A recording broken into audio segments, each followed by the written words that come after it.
right, we're here with Phin Kaufman. All right. Yes. When I'm here, I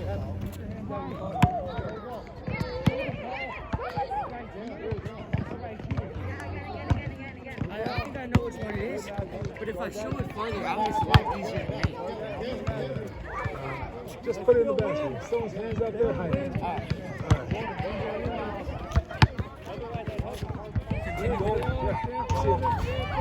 Reverse layup. Make sure that you go underneath it as well.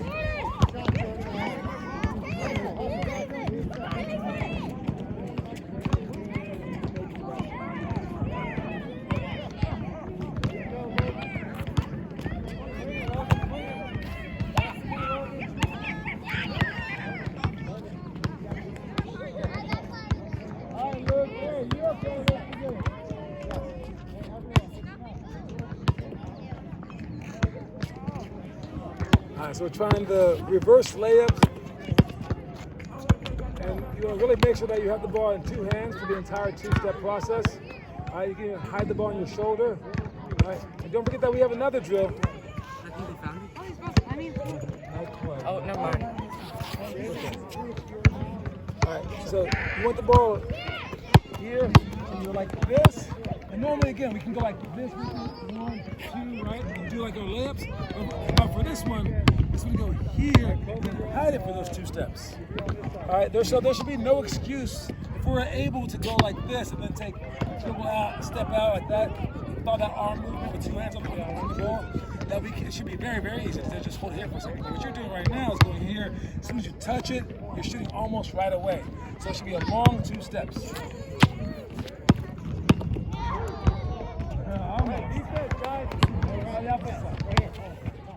Hey, just skip it, man. It's okay. It's my bad. Hey, this will be my reminder for you about what you're doing.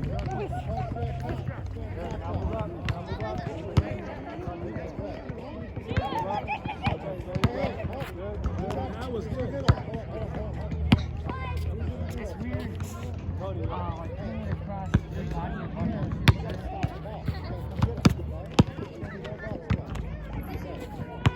Actually, no, it's I didn't know you had my old guy Luke, my old 6th grade captain instead. Yeah, Luke. It seems like he's only as tall as I was then instead of Luke is in our top 10 all-time attendance. Oh, gotta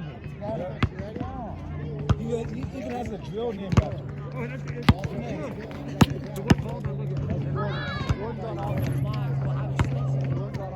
Hey, I'll figure it out. I'll be the last one here anyways. We'll check around. My guess is someone thought that it was theirs.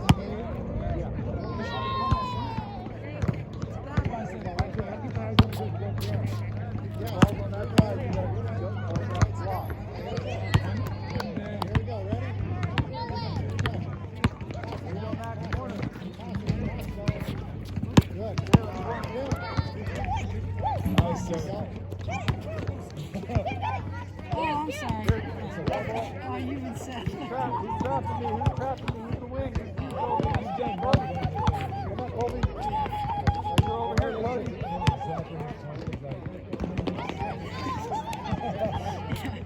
Colby, there you go. Corner. Tell him that say hi. I don't know. See you, man. Okay, thank you. Line up.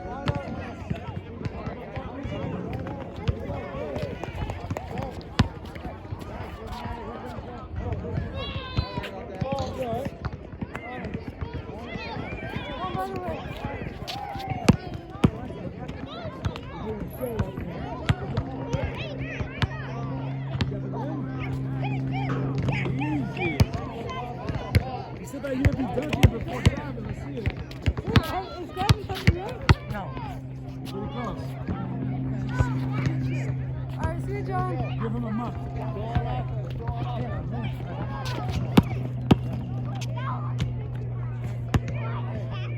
All right. So for today, we have the 3-man weave. All right. For our middle school, we have 1-on-1 alley. All right. 4-on-3 scramble. Patience, 0 to 3 seconds, down by 3, and down by 10 with 3 minutes left.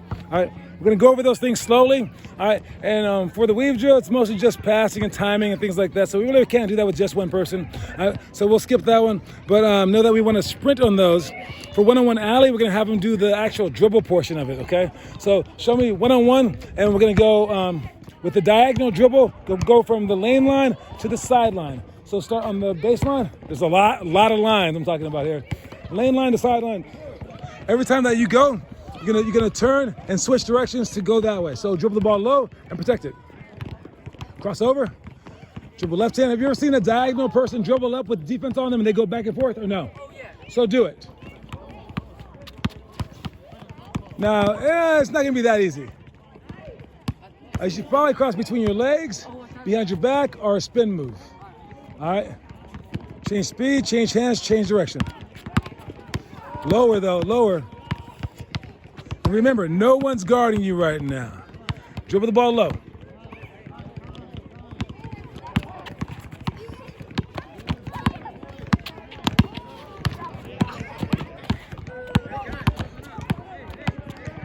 Good job. Now bring it back. Same thing. Let's go.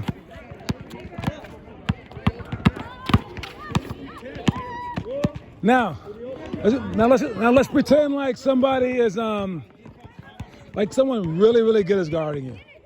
All right.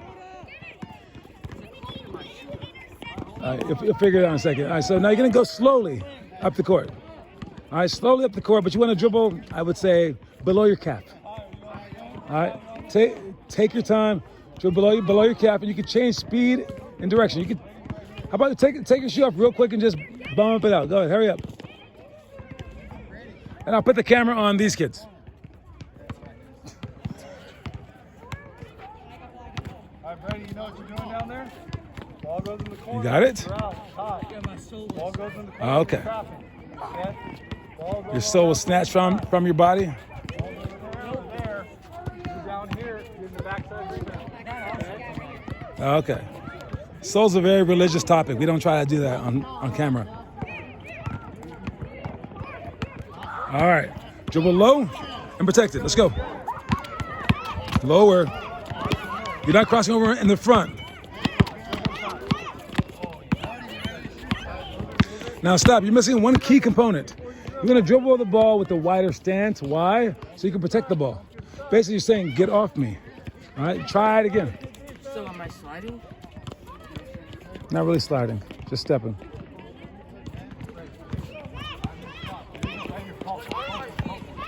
Side by side. Just go. I'll show you in a second.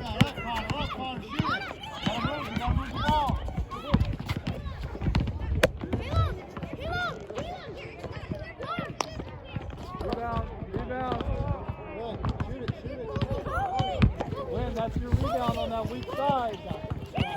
Brady's got to double that with Win.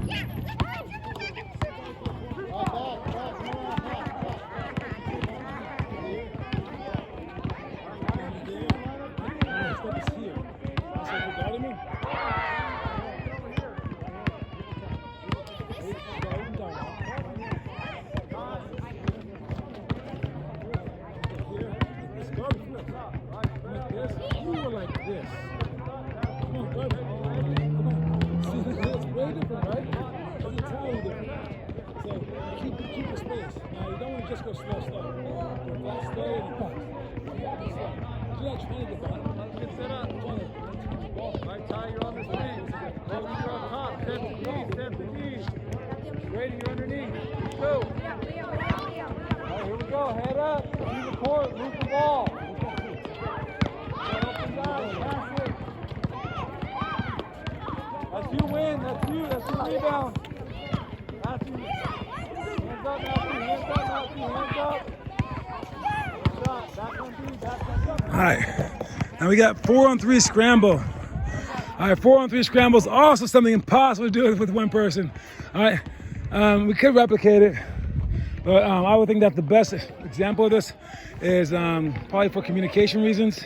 We want to be guarding that person, so on and so forth. But we would put 3 people on the baseline, 4 people on the wing, and then say go. And then there's 2 key points in this. Offensively, swinging the ball. All right, swinging the ball and then penetrating to create. That's just it, right? But swinging the ball is very, very important part because they should not be able to guard you. All right, defensively, what is the key component? Yeah, that's why no one ever remembers. It's talk. Communicate. Like literally, that's the whole point of the game. It's if you can talk. The start talking game. Because basically you want to tell them what things? Who has man, who has hope side. Sure. Who has whom? Oh, pass? Like when you're going to pass? No, on defense. It's who has whom and who has where. All right. Like, so like I'm in help side now. I'm here, send them this way, send them. I got this next man. But while you're running, it's always going to be a scramble situation because you have one less player, right? When do scramble situations happen in real basketball games? Fast break. Fast breaks, yep, because you have a guy lagging. What else? Broken plays. All right, broken plays where your man maybe on a pump fake jumps out of bounds, just try to save him, and then boom, we have 5-on-4, and it's a scramble situation. So as you drive, you got to pass the ball to the open person, right? Offensively, this is hard, but defensively, it's harder. So we want both those people to be there. You're gonna say what? I was gonna say something about an injury. Like Nah, that's a little too unique. Yeah. All right. But so anyway, we're gonna practice just the closeout part of it. All right. So we're gonna try to close out. I'll point it in a direction, and then you go in that way. Let's go. Oh, so You baseline. All right. You try to scare the camera. I will point in the direction to close out like that or like that. All right, like that or like that, and then you're gonna slide all the way to the baseline, then pivot and slide all the way to the sideline, pivot, slide to the baseline, and then reset. Ready, set, go. Close out. Oh, so I close it out. Oh yeah, you should already be going.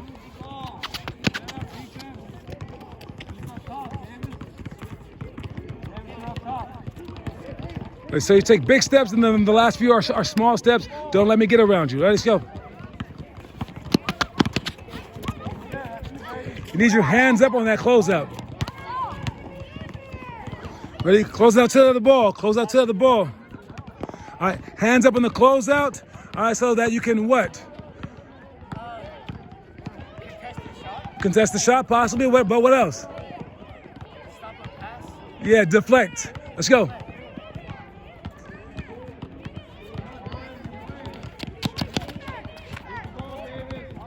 Let's go. Run back. Run back. Run back.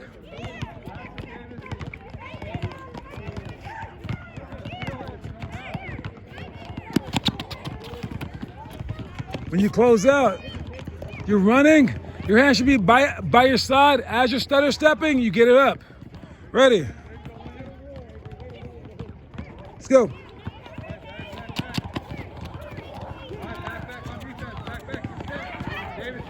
Now bring it here. Why do we close out with the stutter steps? So they can't blow by. So they can't blow by you? Why can't they blow by you? Because you stop quicker, so you can move lateral quicker. You can move at any time. So if you're taking big steps, you can't move. Oh yeah. You're taking big steps because you're in the middle of taking a big step. You take big steps to start. Why? Because it goes faster. There you go. Nice job. There goes that good answer. All right. And you want to close out so you can take away shots. Take away shots, and then which way do you force them? A trick question. It's whichever way that your coach says. Which way does a good coach say? Baseline. Baseline. There you go. All right. Literally, we've heard coaches say middle. All right. And that's Las Lomas.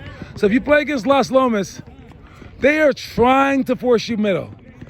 If you can't get to the middle, then When do you force the middle? Like? you wouldn't. You force the middle. You force a post player middle. So, well, why would you? Because there's outside. Is that the reason? I don't get why. Why you would force a post player middle? Force anybody middle. Nah, not a post player. Oh. Why would Las Lomas? Because they're not a bad high school, are they? If you force the middle, maybe your help side sucks. And if they go baseline, just like the post, if they go baseline, help side's not going to be quick enough to get there. And that's why you just can't do it. But if you force them baseline, let's say for the outside people, and that help side guys in there, you have no one to stop them at all. But middle, you have people naturally just there.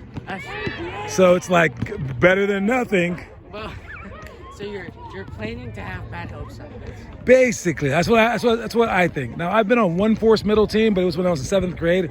I didn't know the difference, but I definitely remember high school them changing it. And I was like, oh, we're not forcing middle anymore. Then I remember thinking, wait, why did we force the middle like that? Yeah. So it is what it is. All right, next one. We got patience, 0, 50, 100. You want to explain it? Sure. So the first time you touch the ball, you never shoot it. Second time you shoot it 50% in the same play. And then if you touch the ball 3 times in one possession, then you chuck up a shot. Now, that's not just chuck up a shot. What else? Or you could drive. Yeah. Or you create. You can throw the ball for an assist, a crazy ass assist. Yeah. Oh yeah. And you break that rule 5 times a game. And if you just break the rule 5. You get 5 times to try to break the rule. Well, in the first quarter, you can take all 5. Yeah. And how do you get 5 more?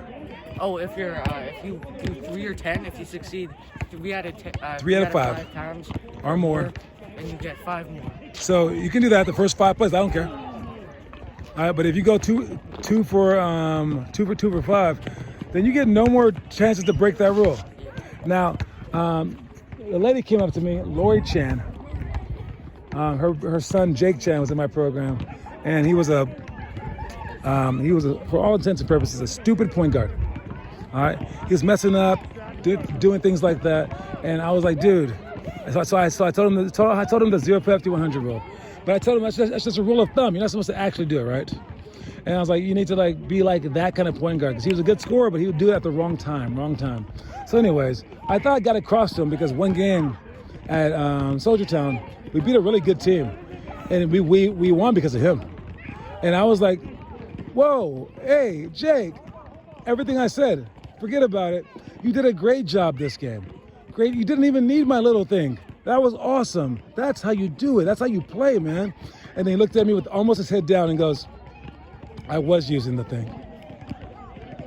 And I was like, what? He goes, yeah. I was going 0, 50, 100 the whole game. And I was like, you were? I didn't even notice. It looked exactly like a college player. So it just happened? No, so I'm saying you could like start thinking of it literally and no one would notice. College coaches would just be like, that kid's awesome. You would just win games. In your head, you're just thinking of a freaking formula though. Don't shoot, pass, shoot, whatever. And then it's the right, I want to say momentum or whatever. Now it could haunt you. I mean, heck, you could be like 2 for 5 and you're going, nope, I get no more. And wide open pass break, you lose the game. I'm not saying to go overboard. That's why I say it's a rule of thumb. Yeah. Right? But like literally, if you go 2 for 5 shooting wide open layups, stop shooting wide open layups. Maybe just bench yourself, okay? It's to that point where that just shouldn't happen. I went 0 for 5. Did you? Oh, I think I remember a few games when you did that. All right, next one. We got let's shoot some shots. We got baseline out of bounds, screening and cutting for the 3-point shot. All right, so 0 to 3 seconds, down by 3. 0 to 3 seconds, down by 3. We're on the baseline out of bounds.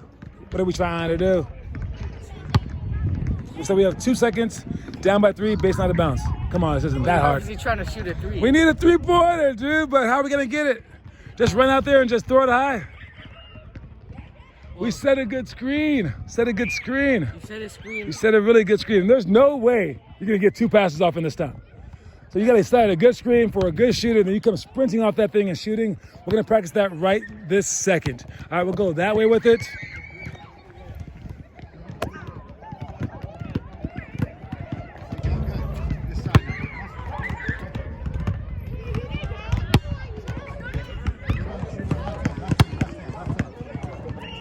All right, here we go.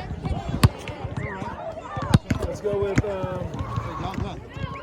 there. Screen up. Come off the double pick. Screen up. Come off the double pick. But where you gonna screen up? Where was the defender? Screen up. Yeah. He's got good shots. Right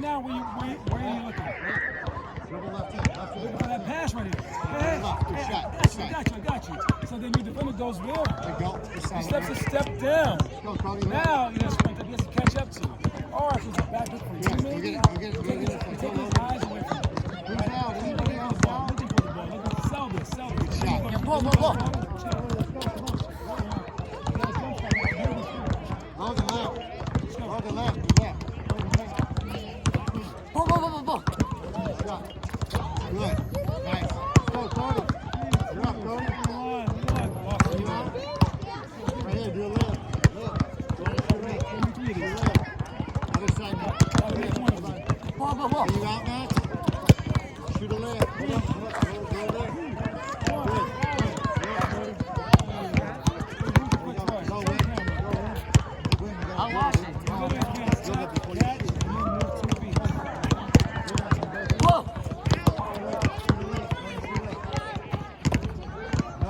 Other side. Get line over there.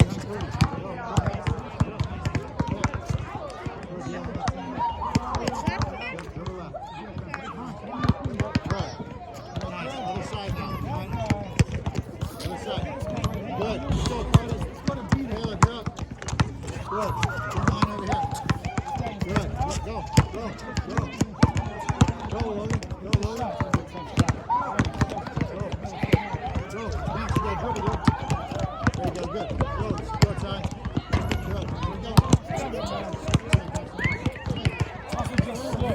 It's slow. You want to be like, right when you catch it, that thing is just lingering the shot. That's someone sprinting out.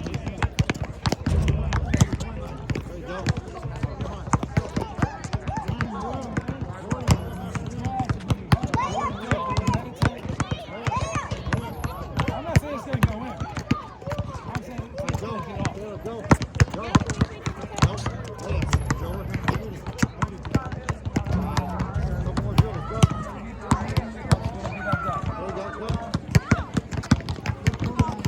Last one is, we got 10 seconds, down 10, 3 minutes left. What are we trying to do? I'd say full court press. And you're gonna play aggressive, don't try to foul. Yeah, there's still a lot of time left. So run plays. How about offensively? You running plays? Yeah, I'd say run plays. You still wanna get points. 3 minutes left. How about our patience thing? 0, 50, 100. Now it's like 50, 100, I'd say. Maybe, Yeah, there's no zero. it goes out the window. It goes out the window now. All right, now is when it goes out the window. And now on defense, we're going to press them just to switch things up a bit. And whatever we were doing the whole game isn't working. Maybe jump them.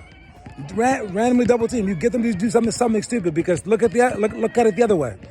You're up by 10 with 3 minutes to go. What is your plan offensively? Not get a turnover. But if you're wide open the first shot for a 3, Don't shoot it. yeah. So you can gamble more. You're down by 10. You can double team. They can pass you a wide open guy. He's not going to shoot. If he does, good. That's a good gamble. Especially the guy that you're double teaming from isn't good. Double team off their worst man. Don't leave him open for a layup. But you switch things up. You make guys who aren't capable of shooting shoot early. If you have a shot clock, this is entirely different. If there's a shot clock, you can play it more straight up. If it's not, you got to gamble a little bit more. Start fouling around when? Man, it's a tough one, right? 20 seconds. I would say like 2 minutes. Then it's the foul game. If you get down by 15, game's over. This is the last ditch. This is your last minute. You play as hard as you can without fouling for a minute. And then you can try to foul a couple of times. And once you get down by 15, call it a day. You get him within 6 points? Then you're good to go. Yeah, that's it. So during the next minute is crucial time. All right, story real quick. Oh yeah, I noticed. Okay, when my program first started, how many days of workouts did we have? We had no shooting. There was no practices, no open gyms, just 7 days of workouts. During that time, still to this day, no one got better since. During that time, everyone got the best I've ever seen. They improved more than ever. All those players were amazing. Every one of them became amazing. It just wasn't sustainable in their minds. The parents couldn't handle it. No one could handle it. So they needed to win the games. We were getting blasted in the games too. Blasted. And then they were like, can we have some plays? I was like, I guess. So I gave them some plays. Then they couldn't remember the plays. I was like, you want to work on the plays now? You want to stop dribbling practice to work on the plays? But when I started doing these days, Tuesdays and Thursdays,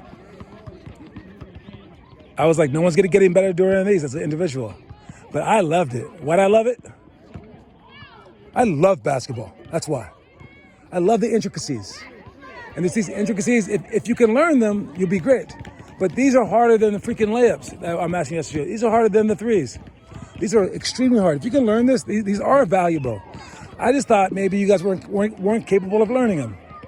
But maybe you're different. If you can make these Tuesday, Thursdays worth it, me talking to you the entire time, and you not working out like we've been the whole hour, then that too is worth it. But if you were just listening to blah, blah, blah, blah, blah, and you're never going to be able to do that press break reverse pass or remember the situations, it was a waste of time. So prove me wrong. And be like, no. Teach me some college shit right now. Stuff right now. And then so I can become something. Because boot camps on Tuesdays and Thursdays though? boot camps? No. Boot camps, always in the mornings. Yeah. Every morning? 6 days a week. Monday through Saturday. When did you start them? When I started them when Emma Godfrey said, I want to still work out, but we have school at nighttime. We have school ball at night. And I want to work out. Where is it? And she like challenged me. She's like, "What's up, John? Like you offer everything. What's going on?" And I was like, "Morning time it is." No, like during December, like my first month, December, there was no boot camp. December is Christmas time. Everyone stopped me from doing that actually. Yeah, my ex-wife stopped me to do that one. But yes, December is always like our month-ish off. All right. Anyways, last thing is our story. Story is, don't be fooled by those that make their greatness look easy. Making it look effortless, ironically, takes a lot of effort. So always give your all, even when the odds are against you, so that hopefully one day, you too can make it look just as easy as those who came before you made it look. All right. So it takes a lot of effort to make it look easy, and everyone's gonna be like, "He's a natural." You're gonna be like, "Yeah, I'm a natural." All right. All right. Quote of the day is, while there's life, there's hope. So keep breathing life into it. Okay. And again, for the movies, I want you guys to watch those movies. I'm not even gonna say the movies. I don't know if y'all watching them or not. But if you have the book, make sure that you watch your movies. And that's about it for right now. We're gonna finish our second half of the workout here for Phin. Go a lot faster. But we'll talk to you guys later. Peace. Say peace, Phin.